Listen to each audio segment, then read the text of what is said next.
Today, we're focusing on making estates easy to understand. This session is all about grasping the different types of estates, which is essential for your real estate exam. We'll start by looking at the big picture to build a solid foundation before diving into the details.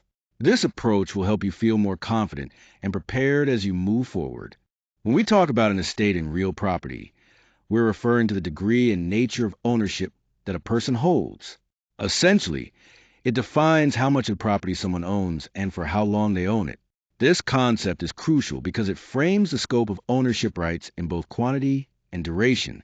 So, when approaching questions on this topic, focus on these two key elements: the rights attached to property and the length of time those rights last.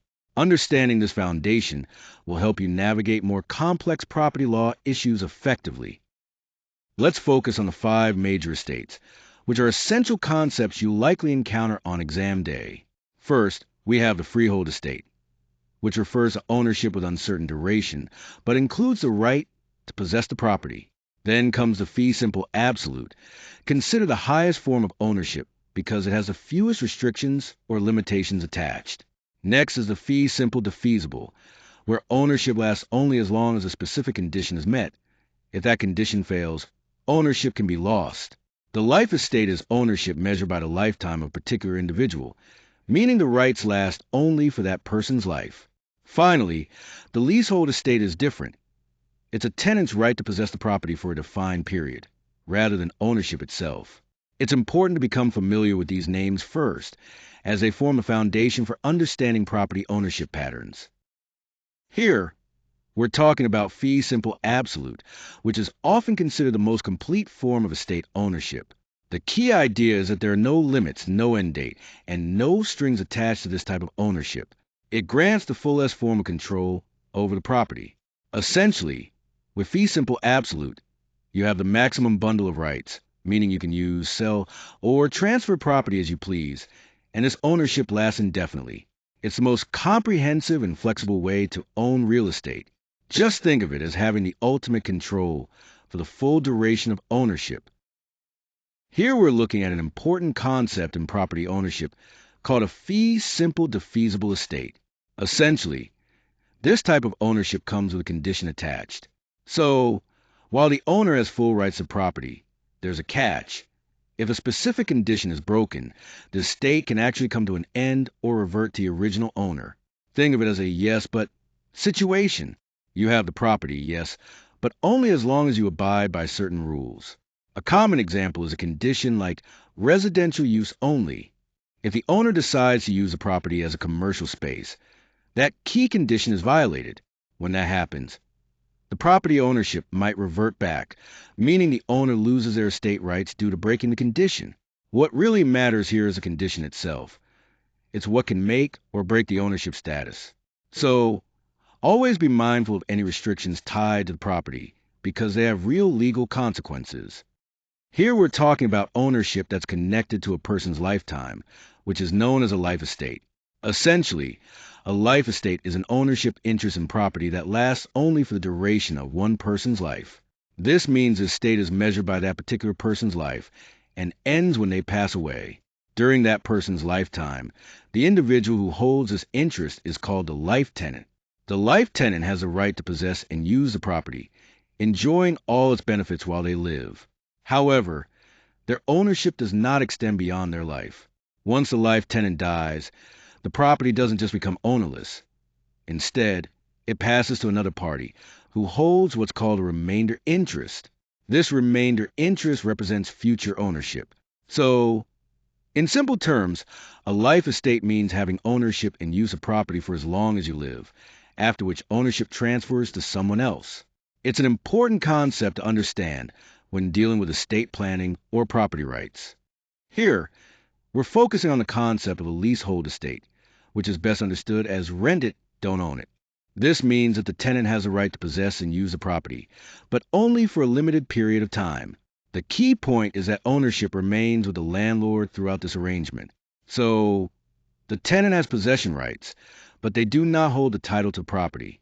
This creates a landlord-tenant relationship where the tenant's interest is based on tenancy rather than ownership. Remember, leasehold estates are all about temporary possession, not permanent ownership.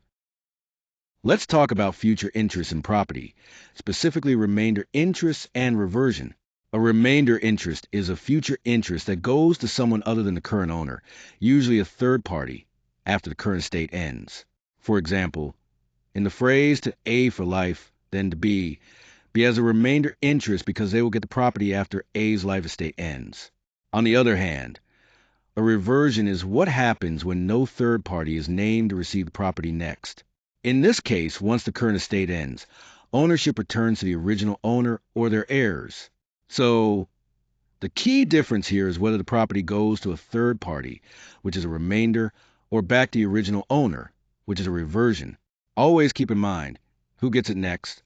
Understanding this helps to clarify future interests in property law. Let's work through some common exam questions focused on estate recognition by carefully reading the ownership language and then identifying the type of estate described. In scenario 1, the phrase is to Maya and her heirs forever, with no limits or conditions attached. This language indicates a fee simple absolute estate, which is the most complete ownership interest one can have. It means Maya owns the property indefinitely and can pass it on to her heirs. In scenario 2, the phrase is to the city so long as the land is used for park purposes. Here, the estate is conditional. Ownership lasts only as long as the land is used as a park. This creates a determinable fee, where the estate can automatically end if the condition isn't met. Scenario 3 states, to Carlos for life, then to Nina. Carlos has a life estate, meaning he can possess the property only during his lifetime. After Carlos passes away, the estate moves to Nina, who holds a remainder interest. In scenario 4, a tenant rents an apartment for 1 year under a written lease. This is a leasehold estate for a definite term, where the tenant has possession for a specified duration but does not own the property. The key to recognizing these estates is to look closely at the duration specified and any conditions attached. Duration tells you how long the interest lasts, and conditions determine if and when ownership might end or change. Keeping these clues in mind will help you accurately identify estate types on exams.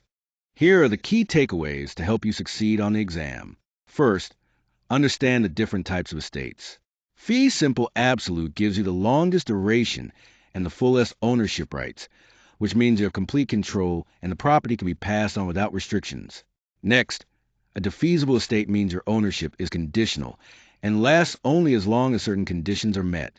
Then, a life estate lasts for the lifetime of a person, after which the property passes to another designated party. Lastly, a leasehold grants possession without actual ownership, and it only lasts for the specified lease term. When analyzing any estate, always ask yourself 4 important questions. How long does the estate last? Who controls it? Can it be transferred? And are there any conditions attached? These questions will help you understand changes in ownership and what each estate entails. Keep these points in mind, and you'll be well prepared for the exam. Now that we've covered the 5 estate types, you have a solid foundation to build on. Make sure you really understand these key concepts. They're essential for mastering the material and performing well on your exam. You're more than ready to take this on. Keep pushing forward with confidence. You've got this.